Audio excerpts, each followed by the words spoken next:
यानंतर महाराष्ट्र राज्याचे सार्वजनिक आरोग्य कुटुंब कल्याण मंत्री, कोल्हापूर जिल्ह्याचे पालकमंत्री, तुमच्या आमचे सर्वांचे लाडके नेते, माणसाचा आपला म्हणून घरचा म्हणून सन्मान्य आमदार प्रकाशरावजी आंबेडकर साहेब या सभेला संबोधित करून विकासाची गंगा आपल्यापर्यंत पोहोचवणारा तुमच्या माझ्यापर्यंत सर्वसामान्यांना न्याय मिळवून देणारा आपला घरचा म्हणून सन्मान्य आमदार प्रकाशरावजी आंबेडकर साहेब उत्कृष्ट संसदपटू ठरलाय साऱ्यांमधून गोरगरिबांचा बांधून आवाज प्रकाश आंबेडकर राधानगरीचा ठाणा प्रकाश आंबेडकर.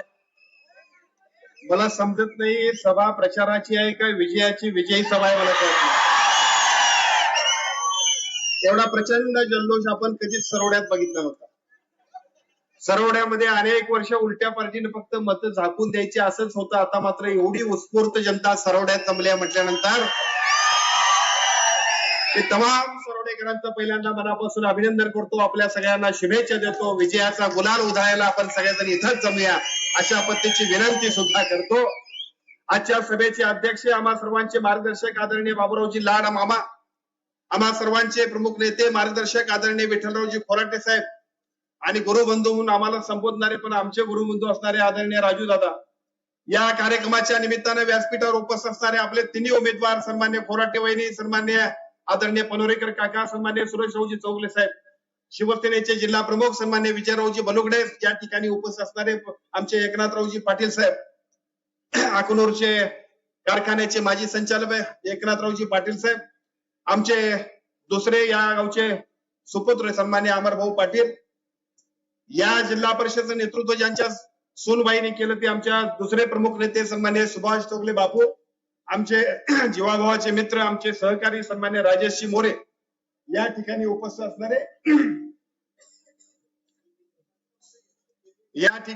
असणारे सन्मान्य भिकाजीराव एक्कल साहेब, सन्मान्य भक्तसिंग भोसले पाटील साहेब, या ठिकाणी उपस्थित असणारे कपिलराव खोराटे, सन्मान्य विलासरावजी पाटील, सन्मान्य सुभाष पाटील मालवेकर, सन्मान्य भिकाजीराव पाटील, सन्मान्य जेडी जाधव सर, सन्मान्य अनिल पाटील अकलूरकर, नावं घ्यावीत तेवढी कमी असे सगळे लोक.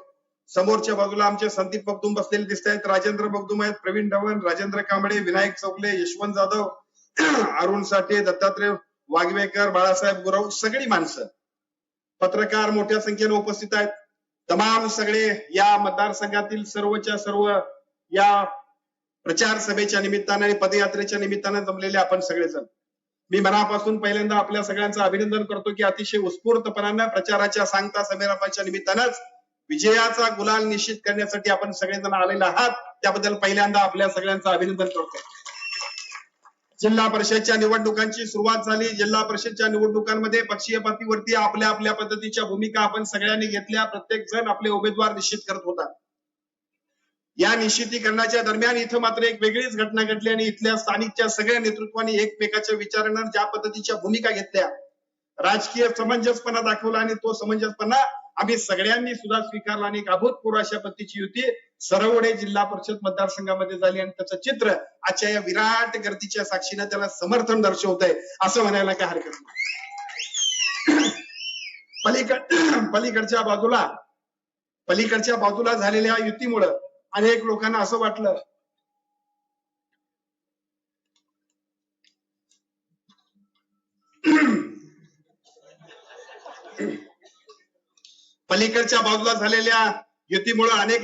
वाटलं की ही निवडणूकच आता एकतर्फी होती की काय. परंतु पहिल्यांदा मी राष्ट्रवादी काँग्रेस पक्षाच्या सगळ्या नेत्यांचं अभिनंदन करेन. आदरणीय राजूदादा असतील, भिकाजीराव एक्कल साहेब असतील, त्यांचे सगळे सहकारी भक्तसिंग भोसले पाटील साहेब असतील, अगदी ऐनीच्या आमच्या पनोरे बाळासाहेब पाटलांपासून ते सगळे कुंडलिक पाटील सावर्डेकर असतील, सगळ्यांनी भूमिका घेतली आणि एक उमेदवार त्यांनी दिला. पलीकडच्या बाजूला ही भूमिका घेतल्यानंतर आदरणीय खोराटे साहेबांनी त्यांच्या नेतृत्वाखाली काम करणाऱ्या सगळ्या सहकार्यांनी शिवसेनेच्या झेंड्यावरती त्यांच्या सूनबाईंना आमच्या सोबत मागच्या सगळ्या एकूण घटनाक्रमाला साक्षीदार ठेवून उमेदवारी करण्याचा निर्णय घेतला. आणि मग त्याच्याही पेक्षा इथं उपस्थित असणारे आमचे सगळे सहकारी, जीवाभावाचे सहकारी, अभिनंदन करावं कुणाचं, कौतुक करावं कुणाचं, असं प्रत्येकानं एक पाऊल मागे आला आणि बघता बघता एक इतिहास घडला. राजेश मोरे इच्छुक होते, त्यांनी सांगितलं हरकत नाही, जर युती होती तर हरकत नाही. आमचे डीपी पाटील सर या सगळ्याच्या समन्वयाला पुढे होते. इथं असणारे आमचे कुंभार सर उमेदवारी मागितली होती, पण काय हरकत नाही, जर ठरतंय तर माझी काय हरकत नाही म्हटलं. सुभाष चौगले बापू आणि आमचे शिवाजीराव चौगले या सगळ्याच्या पुढे 2 पावलं पुढे होते. आमचे विलास पाटील असतील, एबी पाटील असतील, आमचे सर्वच्या सर्व त्या परिसरातले सगळेच्या सगळे लोक सगळ्यांनी निर्णय घेतला. पण निर्णय घेताना आणखीन एक ऐतिहासिक निर्णय घेतला. पलीकडच्या बाजूला आमचे रामभाऊ काशी, सीताराम खाडे, बाकीची सगळी मंडळी आम्ही उमेदवार होतो, इच्छुक होतो. परंतु सगळ्यांनी सांगितलं निवडणूक जिंकायची आहे तर एका बाजूला खोराटेंच्या घरातली उमेदवारी देऊया, दुसऱ्या बाजूला राजूदादांच्या राष्ट्रवादीतला उमेदवार देऊया आणि तिसऱ्या बाजूला पनोरीकर काकांनाच उमेदवारी देऊया, असं सुद्धा आम्ही सांगितलं. काकांचं म्हणणं होतं, अरे मी मोठा माणूस, कुठे इकडे तुम्ही मला उभा करायलाय. तर आमच्या सगळ्या लोकांनी सांगितले की काका तुम्ही उभारला की पॅनेलला सुद्धा भेट येते, त्यामुळे तुम्ही सुद्धा उभारला पाहिजे. आणि बघता बघता एक तगडं पॅनेल झालं की ज्या तगड्या पॅनेलच्या माध्यमातून या मतदारसंघातलं चित्र, या मतदारसंघाचा निकाल पलटेल अशा पद्धतीचं चित्र झालं. आणि आता जो काही उत्साह दिसतोय, आता जी काय अभूतपूर्व अशा पद्धतीची गर्दी दिसते, या गर्दीच्या माध्यमातून या मतदारसंघामधला प्रत्येक माणूस पेटून उठला, या मतदारसंघातल्या प्रत्येक माणसाचा कॉन्फिडन्स वाढला. आपल्या सगळ्यांची खात्री पटली की निवडणुकीचा निकाल निश्चित होतोय, आपण सगळेजण चांगल्या पद्धतीने काम करायला लागलो की बघता बघता या निवडणुकीमध्ये उच्चांकी मताधिक्य आपल्याला मिळेल. यापूर्वीपासून अनेक वर्ष राजकारणामध्ये आपल्या आपल्या भूमिका घेऊन आपण सगळेजण काम करतोय. पण माझी आपल्या सगळ्यांना विनंती आहे मित्रांनो, सरवडे जिल्हा परिषद मतदारसंघातल्या या निवडणुकीकडे आपण वेगळ्या पद्धतीने बघा. अनेक वर्ष सरवडे आणि सरवडे परिसरातल्या सगळ्या राजकारणाकडे फक्त आपण सहकारी संस्थांच्या राजकारणाकडेच बघतो. सहकारी संस्थांच्या राजकारणाकडनं या जनरल निवडणुकीकडे बघणं हे चुकीचं होईल.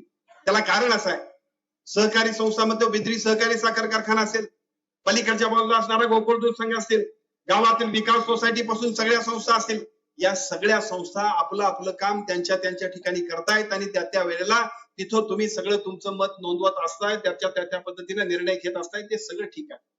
परंतु ही निवडणूकच जिल्हा परिषद पंचायत समितीची आहे. या निवडणुकीच्या माध्यमातून या शहराच्या, या परिसराच्या विकासासाठी जे काही करायला पाहिजे ते केलं पाहिजे, तरच आपण भविष्य काळामध्ये प्रगती करू शकतो. आज सरवड्याकडे जर आपण बघितलं तर सरवडे इतकं आता मोठं व्हायला निघालंय. सरवड्याची मूळ बाजारपेठ आता माणसं भविष्यात येणारच नाही. या बाजारपेठेची मूळ ओळख होती ती आता रस्त्यावरती बाजारपेठ एवढी वाढली की आता सरवड्याच्या आतल्या बाजारपेठेत आणि आमच्या इकडे शेळजींच्याकडे आता दुकानात यायचं सुद्धा मुश्किल होईल. मला वाटतं त्यासाठीच बाहेर त्यांनी दुकान चालू केलेलं दिसतंय. आता इतक्या सरवड्यातल्या एकूण प्रगती वाढली की बाहेरच्या बाजूला वाढणारं सरवडं अजून सुद्धा वाढणार आहे. त्यासाठी सगळ्या सुविधा द्याव्या लागतील. त्या सुविधांचं नियोजन करण्यासाठी तिथला रस्ता असेल, मीच पुढाकार घेतला. पलीकडच्या बाजूला वरच्या आमच्या जगदीश चव्हाणांच्या घरामध्ये आपण बसलो होतो आणि त्यावेळेला सुद्धा जगू चव्हाणांच्या घरात बसलो होतो, त्यावेळेला सुद्धा रस्त्याचा उंची कमी करा आणि त्या पद्धतीने आपण सगळ्यांनी मागणी केली, त्या प्रमाणात उंची कमी केली. आज रस्ता चांगला झाला, तिथं इतकी चांगल्या पद्धतीने बाजारपेठ झाली की भविष्य काळामध्ये ही बाजारपेठ आपल्या सगळ्यांना पुढच्या काळामध्ये सुद्धा आवश्यक आहे. सरवड्यातल्या बाजारपेठेचं नियोजन, सरवड्याच्या विकासाचं नियोजन, सरवड्याला आवश्यक असणाऱ्या अनेक चांगल्या चांगल्या पद्धतीच्या कल्पनांचं नियोजन आणि त्या सगळ्यासाठी जिल्हा परिषद आणि पंचायत समितीचे सदस्य सुद्धा आपले असले पाहिजेत. मी आपल्या सगळ्यांना मुद्दाम सांगतो, सहकारी संस्थांच्या निवडणुकांमध्ये आपण जो निर्णय घ्यायचा आहे तो घेऊया, परंतु या जिल्हा परिषद पंचायत समितीच्या निवडणुकीमध्ये मात्र या जिल्ह्याचा पालकमंत्री तुमच्या सगळ्यांच्या आशीर्वादाने मी आहे. माझ्याकडून या जिल्ह्याच्या विकासासाठी दररोज अनेक निर्णय होत असतात. शेकडो कोटीच्या कामाची मंजुरी मी देत असतो, पण त्या सगळ्यामध्ये माझ्या मतदारसंघातल्या, माझ्या विभागातल्या, माझ्या सरवड्यातल्या लोकांना अधिकाधिक निधी मिळायचा असेल तर इथला वाढपे आपला असला पाहिजे. शंकर दोंडी पाटलांच्या भाषेमध्ये लगीन कोणाचं बी असू दे पण वाढपे असला पाहिजे. तुम्ही खोराटे वहिनींना, सुरेश रावांना आणि आदरणीय काकांना जबाबदारी द्या. निश्चितपणाने या सगळ्या गोष्टींची पूर्तता करण्याची जबाबदारी त्यांच्या साक्षीने मी घेईन आणि आम्ही सगळेजण मिळून या सगळ्या विकासाच्या कल्पना पूर्ण करू. मला आपण सगळ्यांना सांगायचं आहे, आमच्या इथल्या हरिजन समाजातले सगळे लोक, खरं तर सरवड्यातला हरिजन समाज आणि हरिजन समाजातले आमचे सगळे बांधव सुद्धा सुशिक्षित आहेत, समृद्ध आहेत, खूप चांगल्या पद्धतीनं प्रशिक्षित, खूप चांगल्या पद्धतीने एक चांगला आदर्श ठेवतील अशा पद्धतीचे आहेत. मध्यंतरी माझ्याकडे आले, 50 लाख रुपये मी त्यांना दिले म्हणजे निधी दिला. निधी दिल्यानंतर 50 लाखानंतर परत आणखी त्याच्यामध्ये सुधारणा पाहिजे होती. 30 लाख रुपयाचा आणखी निधी दिला. बघता बघता एक अतिशय चांगल्या पद्धतीचं बौद्ध विहार आपण करतोय. समाजातल्या प्रत्येक माणसाला अभिमान वाटेल अशा पद्धतीचं काम आम्ही करायला निघालो. त्या कामाची सुरुवात झाल्यानंतर त्या सगळ्यांच्या चेहऱ्यावरचा आनंद मी बघितला. त्या सगळ्यांनी मतातून सुद्धा मला आशीर्वाद दिला. पलीकडून किती लोकांनी किती दबाव टाकला तरी लोकशाही खूप मोठी आहे. लोकशाही इतकी मोठी आहे. मी मागच्या 2019 निवडणुकीचा किस्सा मुद्दाम सांगेन. एक के राजीगरे, दुसरा मी, बाबू बसरवाडकर, कुंडलिक, आपण दोघं चौघं होतो आणि त्यावेळेला कुंभार सर या गावातनं मी फक्त एक फेरी मारली. पण मी सरवड्यातल्या सगळ्या मतदारांसमोर नतमस्तक होतो, कारण आम्ही तिघं चौघजण शेवटच्या दिवशी फिरलो होतो. पण तरी सुद्धा 2200 मतं, बूथवर सुद्धा माझ्याकडे माणूस नव्हता, पण सर्जेराव 2200 मतं या गावातल्या माणसांनी दिली होती. सरवड्यासारखा मतदार मी या महाराष्ट्रात कुठे बघितला नाही. अलीकडच्या काळामध्ये विकत जाणारे मतदार, लोकांच्या दावणीला बांधलेले मतदार आम्ही सगळेजण बघतोय, पण सरवड्यातला माणूस पारख करतोय. योग्य काय आहे, अयोग्य काय, गरजेचं काय, गरजेचं काय नाही, आणि ते बघून मतदान करणारा जर मतदार कुठला असेल तर तो फक्त आणि फक्त सरवडे जिल्हा परिषद मतदारसंघातला आहे. त्यामुळे माझी आपण सर्वांना विनंती आहे की अशा अनेक विकासाच्या कल्पना आम्ही सगळेजण पूर्ण करत असताना तुमच्या सगळ्यांच्या आशीर्वाद आमच्या ह्या तिन्ही उमेदवारांच्या पाठीमागे पाहिजे. छत्रपती शिवाजी महाराजांच्या पुतळ्याचा विषय आला. पांडुरंगजी या शहरातले सगळे तरुण एकत्रित झाले आणि त्या सगळ्यांनी सर्व पक्षीय एकत्रित येऊन एकवटून आम्हा सगळ्यांना सांगितलं की आम्हा सगळ्यांना छत्रपती शिवाजी महाराजांचा पुतळा बांधायचा आहे. आम्ही जागा ठरवतोय पण ती जागा मिळत नाही. ते जाऊन आले तहसीलदारांकडे, ते जाऊन आले जिल्हाधिकाऱ्यांकडे, त्यांनी पाठलाग केला आणि 2-3 वेळाला माझ्याकडे सुद्धा आले. निराश झाले. त्यांना असं वाटलं पुढाऱ्यांच्या आश्वासनाप्रमाणे आपला आमदार सुद्धा आश्वासन देणार. पण मी तुम्हाला सांगतो, आपण सुरुवात केली. आपल्या सुरुवातीनंतर या जिल्ह्याचा पालकमंत्री मी झालो आणि मग 2-3 बैठकानंतर मात्र आपल्या सगळ्यांना 2-2.5 गुंठे जी काय जागा पाहिजे होती ती 2-2.5 गुंठे जागा आपण छत्रपती शिवाजी महाराजांच्या स्मारकासाठी आपण दिली. नंतर आपण सत्काराला माझ्याकडे आलात आणि नंतर माझ्याकडे सत्काराला आल्यानंतर सांगितलं की आता याला निधीची अडचण आहे, निधी पाहिजे. मी आज जाहीरपणाने सांगतो की त्या छत्रपती शिवाजी महाराजांच्या स्मारकाला जो लागेल तो निधी देण्याची जबाबदारी माझी, कारण ते महाराजांचं स्मारक आहे. आम्हाला प्रेरणा देणारं, आम्हाला ऊर्जा देणारं, भविष्य काळामध्ये आमच्या नवीन पिढीसमोर आदर्श असणारं हे अशा पद्धतीचं स्मारक झालं पाहिजे. ते स्मारक करण्याची जबाबदारी माझी. अशा अनेक कामांच्या दृष्टिकोनातून, अशा अनेक कामांसाठी जिल्हा परिषद आणि पंचायत समितीच्या निवडणुकीमध्ये जी काम करणारी माणसं आहेत ती काम करणारी माणसं पाहिजेत. मी आपल्या सर्वांना सांगतो की ही सगळी कामं करण्याची जबाबदारी आमच्यावरती ठेवा आणि अतिशय सजगपणानं या निवडणुकीमध्ये आपण सगळेजण, एका बाजूला असणारा धनुष्यबाण, दुसऱ्या बाजूला असणारा आमचं घड्याळ आणि तिसऱ्या बाजूला पलीकडच्या बाजूला असणारा सुद्धा सन्मान्य पनोरीकर काकांचा असणारा धनुष्यबाण, घड्याळ आणि धनुष्यबाण या दोन्ही चिन्हांवरती आपण सगळेजण अतिशय चांगल्या पद्धतीने मतदान करून या निवडणुकीमध्ये अभूतपूर्व अशा पद्धतीचा विजय मिळवण्यासाठी आपण सगळेजण पुढे चालूया अशा पद्धतीची विनंती करतो. मी आपल्या सगळ्यांना सांगेन, 2 दिवस झाले, 3 दिवस झाले, वातावरण बदलल्यानंतर पलीकडच्या बाजूने सुद्धा बुद्धिभेद करण्याचा प्रयत्न होतो. बुद्धिभेदातला पहिला मुद्दा काय, आंबेडकर पार्टीचे लोक यात नाराज आहेत.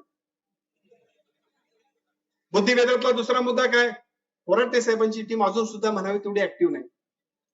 बुद्धिभेदातला तिसरा मुद्दा काय, राजूदादाची माणसं म्हणतात आम्ही काम कसं करायचं. याच्यातला कारण असं आहे, जाणीवपूर्वक ज्यावेळेला सगळी एकत्रित आला त्यावेळेला त्याची धडकी भरली. त्या धडकी भरल्यानंतर बुद्धिभेद करण्याशिवाय पर्याय नाही. मी आपणा सगळ्यांना सांगतो, आपल्या सगळ्यांची जबाबदारीने शपथ घेऊन आपण सगळेजण काम करूया. हात उंचावून आपण सगळ्यांनी सांगूया, शपथ घेऊन आपण तिन्ही पार्ट्यांनी एकत्रित आला त्यावेळेला तुम्ही जे ठरवलंय त्याप्रमाणे हजारो मताच्या लीडने आपण निवडून येणार आहोत. फक्त एकच आहे, आजपासून 2 दिवसांमध्ये जरा सुद्धा आळस करायचा नाही.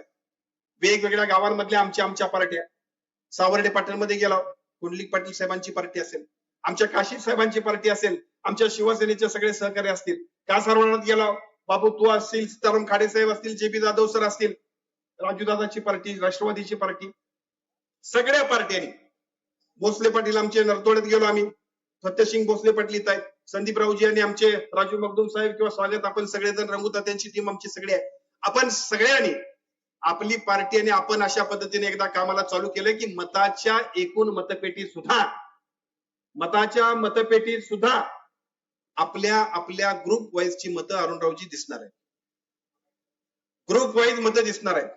मांगोलीत आम्ही गेलो, आमचे नितीन पाटील सर दिसले, धनो आणि आमचा दुसरा जोडीदार इथं दिसतोय.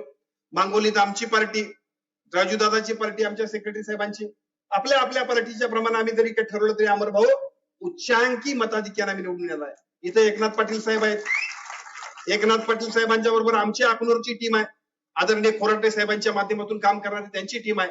त्या सगळ्या टीम, ती सगळी गावं, त्या सगळ्या जबाबदारीने आपण काम करायला गेलो की मालवे असेल, मांगेवाडी असेल, अकनूर असेल, मांगोली असेल, नरतवडे असेल, सोळंबी असेल, कासारवाडा, कासारपुतळे, सरवडे, सोळांकूर, मोघर्डे, सोळांपूर, बोगर्डे, मल्लेवाडी, हेडेवाडी, बुजवडे, पनोरी, कळामवाडी, फराडे, राजापूर, पंडेवाडी, आटेगाव, आयली, सावर्डे, ढेंगेवाडी, धामणवाडी आणि औचितवाडी. आपण सगळेजण इथं आहोत. मगाशी तसं राजूदादांनी सांगितलं की मतदारसंघातला माणूस सोडून एक सुद्धा मतदार इथला किंवा बाहेरचा माणूस इथं आणला नाही. मी आजची रॅली बघितल्यानंतर माझं मलाच कळत नव्हतं. म्हणजे माणसं एकदम त्याला काय म्हणता येईल, उत्साहाचा अनावर झाल्यानंतर कोण काय करतोय, डॉल्बी आला की नाही माहित नव्हता, कोण काय करतोय माहित नव्हता. मगाशी तिथे शॉर्ट सर्किट व्हायची वेळ आली. अरे थांबा थांबा, कोण म्हणतोय नाही नाही चला चला म्हणतोय. प्रचंड गर्दी, प्रचंड उत्साह आणि एक अभूतपूर्व अशा पद्धतीची ही गर्दी, अभूतपूर्व अशा पद्धतीचा उत्साह असा प्रचंड जनसमुदायासहित आपण सरवड्याच्या बाजारपेठेत जमलोय. निवडणुकीचा निकाल लावायला जमलोय. तर फक्त पहिली आपल्या सगळ्यांची विनंती आहे, आपली गाव, आपली पार्टी, आपली जबाबदारी घेऊन मतपेटीच्या निमित्तानं सुद्धा तिन्ही पार्ट्यांचं एकत्रीकरण कशा पद्धतीने झाले त्या सगळ्यासाठी आजच हात उंचावून आपण सगळेजण शपथ घेऊया.